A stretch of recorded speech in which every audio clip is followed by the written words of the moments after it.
Hi hello dear friends, എല്ലാവർക്കും നമസ്കാരം. എല്ലാവർക്കും നമ്മുടെ ചാനലിലേക്ക് സ്വാഗതം. ഇന്ന് ഞാൻ വന്നിട്ടുള്ളത് ഒരു സോഫ്റ്റ് അപ്പം റെസിപ്പി ആയിട്ടാണ്. ഈസ്റ്റോ ബേക്കിംഗ് സോഡയോ തേങ്ങാ വെള്ളമോ ഒന്നും ചേർക്കാതെ തയ്യാറാക്കുന്ന അപ്പമാണ്. ഈസ്റ്റിൻ്റെ ടേസ്റ്റ് പലർക്കും ഇഷ്ടമായിരിക്കില്ല. അപ്പോൾ പ്രത്യേകിച്ചും അങ്ങനെയുള്ളവർ ഈ റെസിപ്പി ഒന്ന് ട്രൈ ചെയ്ത് നോക്കണം. വീഡിയോയിലേക്ക് കടക്കുന്നതിന് മുന്നേ ഒരു കാര്യം പറയട്ടെ, വീഡിയോ കണ്ട് ഇഷ്ടപ്പെടുകയാണെങ്കിൽ ലൈക്ക് ചെയ്യുക, മറ്റുള്ളവർക്ക് ഷെയർ ചെയ്ത് കൊടുക്കാനും മറക്കരുത്. അപ്പോൾ നമുക്ക് നോക്കിയിട്ട് വരാം. ഞാനിവിടെ 1.5 കപ്പ് പച്ചരി എടുത്തിട്ടുണ്ട്. പച്ചരി നന്നായിട്ട് കഴുകി എടുത്തിട്ടുള്ളതാണ്. പിന്നെ പറഞ്ഞല്ലോ, ഇതിലേക്ക് തേങ്ങാ വെള്ളം ചേർക്കുന്നില്ല, പക്ഷേ തേങ്ങ ചേർത്ത് കൊടുക്കുന്നുണ്ട്. 1 കപ്പ് തേങ്ങ ചിരവിയത് ഇതിലേക്ക് ചേർക്കാം. 1.5 കപ്പ് പച്ചരിക്ക് 1 കപ്പ് മുതൽ 1.25 കപ്പ് വരെയൊക്കെ തേങ്ങ ചേർത്ത് കൊടുക്കാം കേട്ടോ. എന്നിട്ട് രണ്ടും കൂടെ മിക്സ് ചെയ്തിട്ട് ഇതിലേക്ക് വെള്ളം ഒഴിച്ചു കൊടുക്കണം. പച്ചരി മുങ്ങുന്ന വണ്ണം വെള്ളം ചേർത്ത് കൊടുക്കാം. എന്നിട്ട് നമുക്കിതൊന്ന് റെസ്റ്റ് ചെയ്യാൻ വേണ്ടിയിട്ട് വെക്കണം. 7-8 മണിക്കൂർ വരെയൊക്കെ ഒന്ന് റെസ്റ്റ് ചെയ്യാൻ വേണ്ടിയിട്ട് വെക്കാം.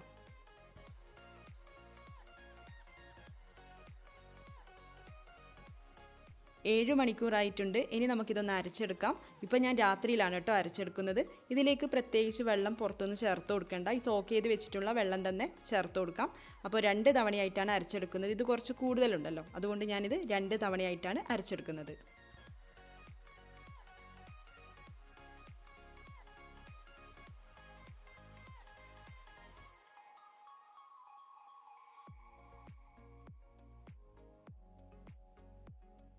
രണ്ടാമത്തെ തവണ അരച്ചെടുക്കുമ്പോൾ അതിൻ്റെ കൂട്ടത്തിൽ ചോറും കൂടെ ചേർത്ത് കൊടുക്കുന്നുണ്ട്. 6-7 ടേബിൾ സ്പൂൺ ചോറൂടെ ചേർത്തിട്ട് നന്നായിട്ടൊന്ന് അരച്ചെടുക്കാം.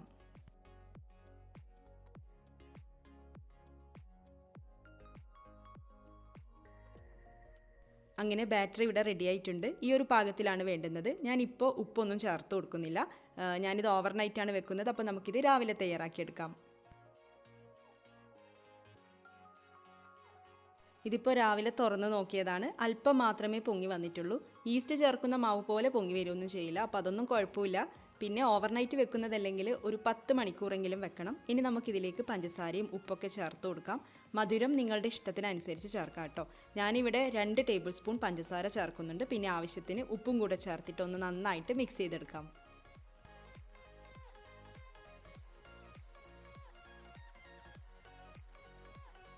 ഇനി നമുക്ക് അപ്പം തയ്യാറാക്കിയെടുക്കാം. ഞാൻ ആദ്യം പാനിലാണ് അപ്പം തയ്യാറാക്കുന്നത്. പാന് ചൂടായിട്ട് വരുമ്പോൾ, മീഡിയം ഫ്ലെയിമിലാണ് ഇടേണ്ടത്. പാന് ചൂടായിട്ട് വരുമ്പോൾ ഒരു തവി കോരി ഒഴിച്ചു കൊടുക്കാം. പെട്ടെന്ന് തന്നെ കാണാം ഇതിൻ്റെ മുകളിലായിട്ട് ഡോട്ട്സ് വരുന്നത്. കാണാമല്ലോ അല്ലേ? അപ്പോൾ നമുക്കിത് വേണമെങ്കിൽ അടച്ചു വെക്കാം, ഇല്ലെങ്കിൽ അടച്ചു വെക്കാതെയും കുക്ക് ചെയ്തെടുക്കാം. അപ്പോൾ നിങ്ങളുടെ ഇഷ്ടം പോലെ ചെയ്യാം കേട്ടോ.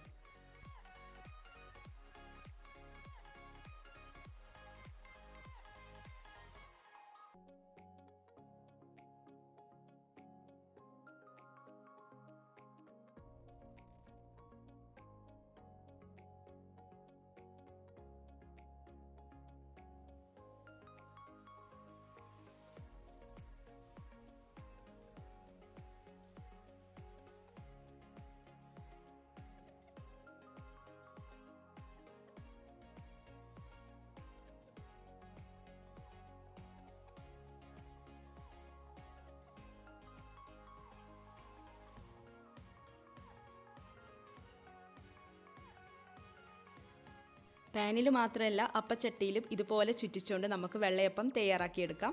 നമ്മുടെ ചാനലിൽ കുറച്ച് മുന്നേ ഞാൻ അപ്ലോഡ് ചെയ്തിട്ടുണ്ടായിരുന്നു ഇതേപോലെ ബേക്കിംഗ് സോഡയും ഈസ്റ്റും ചേർക്കാതെ അപ്പം തയ്യാറാക്കുന്ന ഒരു വീഡിയോ. അതുപോലെ റവ ചേർത്തിട്ടുള്ള സോഫ്റ്റ് അപ്പത്തിൻ്റെ റെസിപ്പിയും കൂടെ അപ്ലോഡ് ചെയ്തിട്ടുണ്ട്. അപ്പോൾ ഈ വീഡിയോസൊക്കെ കാണാത്തവരാണെങ്കിൽ കാണാൻ വേണ്ടിയിട്ട് മറക്കരുത്. പിന്നെ ഞാൻ ഇതിൻ്റെ കൂടെ സെർവ് ചെയ്യുന്നത് നല്ല ചിക്കൻ കറിയുടെ ടേസ്റ്റിലുള്ള ഒരു പൊട്ടാറ്റോ കറിയാണ്. അപ്പോൾ അതിൻ്റെ റെസിപ്പിയും നമ്മുടെ ചാനലിലുണ്ട്. അപ്പോൾ ഈ വീഡിയോസൊക്കെ കാണാത്തവരാണെങ്കിൽ വീഡിയോസ് കാണാനും ട്രൈ ചെയ്ത് നോക്കാനും മറക്കരുത്. ഈ ഒരു റെസിപ്പി നിങ്ങൾ ട്രൈ ചെയ്ത് നോക്കിയിട്ട് നിങ്ങളുടെ അഭിപ്രായം കമൻസിലൂടെ അറിയിക്കാനും മറക്കരുത്. നമുക്ക് അടുത്ത വീഡിയോയിൽ കാണാം. താങ്ക്